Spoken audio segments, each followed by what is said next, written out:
Hello বন্ধুরা, আসসালামু আলাইকুম। চলে আসলাম আরেকটি নতুন ব্লগ নিয়ে।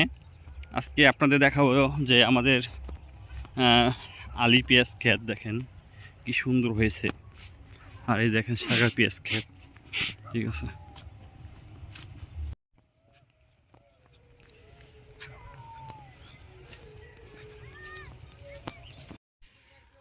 বন্ধুরা দেখেন আজকে এই যে দেখেন আমাদের পেঁয়াজ ক্ষেত।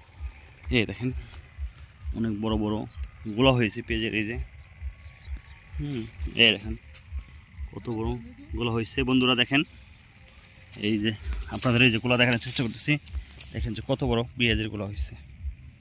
এই দেখেন ওই এক ভাই, বন্ধুরা ওই এক ভাই, আমাদের এক ভাই পেঁয়াজ উঠাচ্ছে। আজকে তার কাছে জিজ্ঞেস করব যে পেঁয়াজ তাদের কত খরচ এবং কীরকম কী পরিমাণ পেঁয়াজ হয়েছে জিজ্ঞেস করব।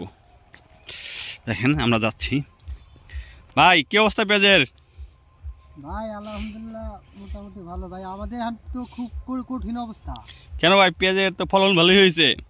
ফলন ভালো মোটামুটি হয়েছে, কিন্তু আমাদের তো ভাই একদম লস। এই যে সরকার বিভিন্ন রাষ্ট্র থেকে পেঁয়াজ আনতেছে, এখন পেঁয়াজের দাম কম, আমাদের মন পড়ে গেছে এমনি 3,000 টাকা।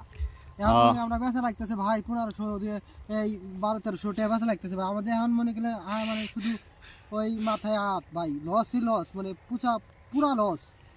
এখন আমাদের তো এই সরকারের প্রতি ভাই, আপনি যেহেতু ইউটিউবে দিচ্ছেন ভাই, আমাদের এই সরকারের কাছে একটা আবেদন।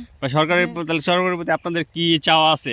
ভাই সরকারের কাছে একটা আবেদন যে এই আমাদের বিভিন্ন রাষ্ট্র থেকে এলসি পেঁয়াজটা যেন আমাদের না আনে। আমাদের বাংলাদেশি পেঁয়াজই অনেক, ঠিক আছে, কিন্তু ভাই এই এলসি পেঁয়াজ আইন আমাদের বাংলাদেশের আমাদের কৃষকদের আমাদের সর্বনাশ করে দিতেছে ভাই। যদি আমরা এই কৃষকরা না বাঁচি ভাই, তাই হ্যাঁ ভাই, যদি কৃষকরা যদি ন্যায্য মূল্য না পায় তাহলে তো কৃষকরা পেঁয়াজ আবাদে অনাগ্রহী হয়ে পড়বে। সরকারের প্রতি অনুরোধ যে কৃষক বাঁচান তো দেশ বাঁচান।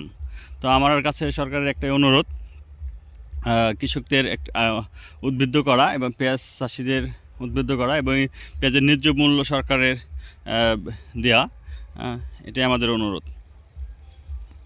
আমারও ওই সরকারের কাছে একটাই আবেদন যে আমাদের যেন আমরা ন্যায্য মূল্য পাই।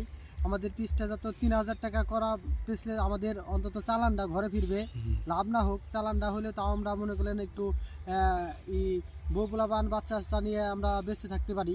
এইটাই আমাদের আবদার। ওকে ভাই, ধন্যবাদ। ঠিক আছে, ঠিক আছে ভাই, আপনাকে ধন্যবাদ।